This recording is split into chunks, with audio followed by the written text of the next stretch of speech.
ครับไปไฟต้นครับไอ้เพิ่งซอยเนี่ยว่าเงินหน่อยได้หลอกเลยเนี่ยไอ้ว่าไอ้สิเอารถนี่เพราะว่าไอ้เอารถไปส่งนี่ไอ้ยืมในยัก2,000วะ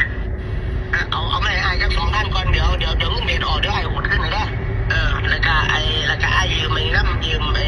น้ำค่าน้ำมันน้ำจัก1,500แล้วก็เดี๋ยวจะมาไอ้สิยืมเอาไป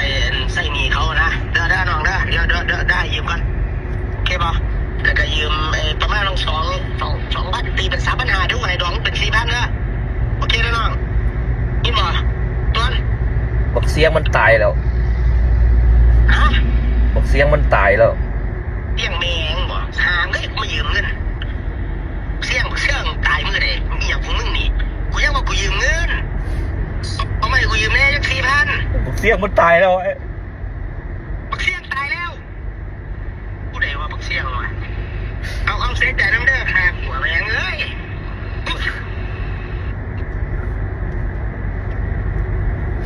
เสียงมันตายแล้ว